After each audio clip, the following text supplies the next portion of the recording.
Welcome to Mr. Funny Orc! What's funny in your culture? And what's your favorite three? Hello again, and welcome back to the glorious mess. Last episode, I left you with a question of orc morality. Is Mo Salah's silent act of faith in a 60,000-person temple an act of rebellion, or just an absurd display of human loneliness? The debate, I'm happy to report, is heating up. We've seen that the Mediterranean and Middle East find their comedy in chaos, traffic, haggling, and the theatrical drama of everyday life. The passion is loud, the humor is external. Now our absurd map must pivot north, to the land of cold winds, damp cynicism, and emotional minimalism. We're talking about the Viking mentality. To an orc, the Viking mentality is simple. It's the philosophy that says, life is terrible and it's everyone else's fault. Not aggressive, aggressively passive. It's finding cosmic failure in a delayed train. It's turning perpetual complaint into a national sport. And where better to study the sacred blend of stoic toughness and subtle despair than Scotland? A land where weather is a personality trait and a grumpy face is social etiquette. Even their laughter sounds like a complaint about the price of a pint. I received a message from Alistair in Edinburgh, a pure, unfiltered dose of orcish truth serum. Mr. Funny Orc, I listened to your podcast while waiting for a train that is inevitably delayed, and I felt compelled to respond. You talk about chaos and tragedy. Well, in Scotland, our chaos is mundane and therefore far more insulting. Our comedy is born from constant damp weather and the deep cultural need to complain about everything. It's not just a coping mechanism, it's our social currency. If you're not complaining about the price of a pint, the state of the trains, or the incompetence of the government, you're not participating in society. Our stand-up comedy isn't about big politics or drama. It's about embarrassing honesty and passive-aggressive commentary. The funniest moment isn't a punchline. It's the contemptuous silence on a character's face. I'm a park warden in Edinburgh. When my mate visits during the late shift, we sit in the cold watching the running path. And we bet. We look at the runner's shoes, the weather, and the existential pain on their face and make predictions. That pudgy bloke, 3 laps tops. That girl in pink leggings, 10 laps, because she's trying to control everything in her life.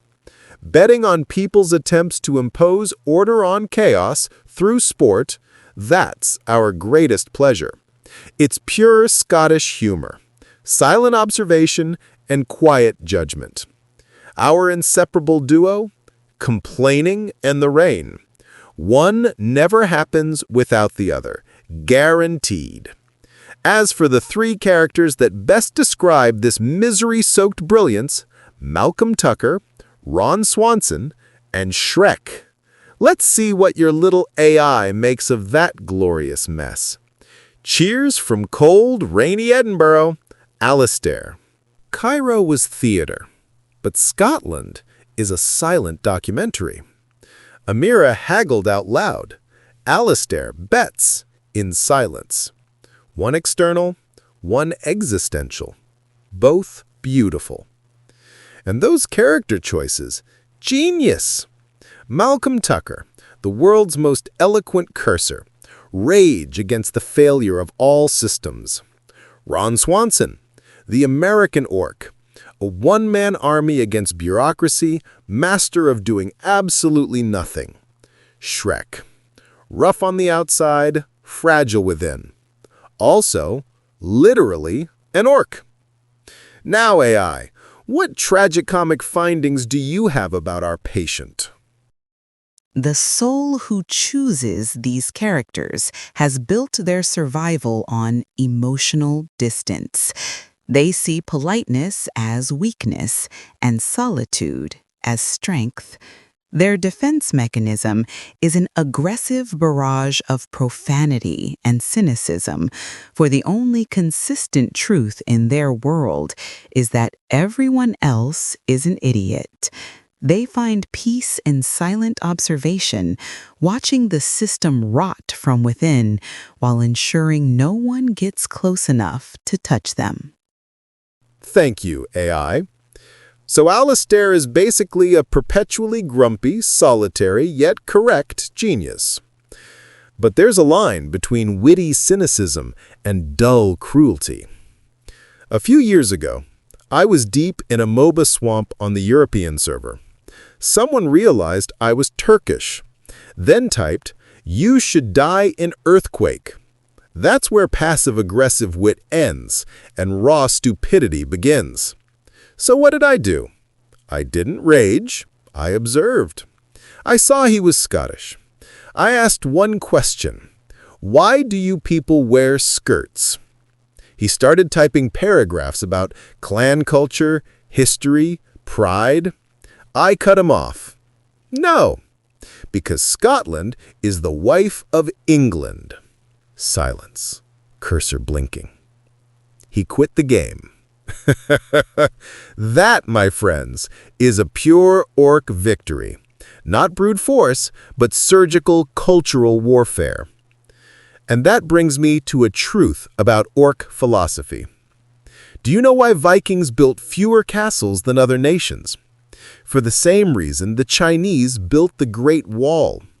If your men are warriors, they are your castle. You don't build walls, you build ships. The Great Wall kept people out. Viking longships got people in. It's active aggression versus passive defense. Great minds, raid alike. Since we've entered Northern philosophy, let's talk about lagom, the Scandinavian principle of not too much, not too little, just right. Now I ask, in the name of orc morality, is living life just right not the greatest mistake a person can make? If the beer is just right, if the pain is just right, where's the drama? Isn't the flavor of life born precisely in the imbalance, in the chaos? I want your thoughts. Alistair, maybe set up a live stream of those runners. I'd like to place a few bets of my own. We've learned that Scotland finds its humor not in chaos, but in the art of silent observation and dry complaint. And we've learned that Alistair, like me, is a solitary, correct, and occasionally brilliant misanthrope. But I need more. I need your chaos. Tell me what makes people laugh where you are. Bureaucracy? Awkward dating? Existential dread disguised as memes? And send me your 3 favorite movie or TV characters. Please, don't explain. Once you explain, the magic disappears. Let me and the AI do the mocking. I'm Mr. Funny Orc. Thank you for listening. Because maybe laughter isn't universal. It's just the sound different souls make when facing the same chaos. Thank you.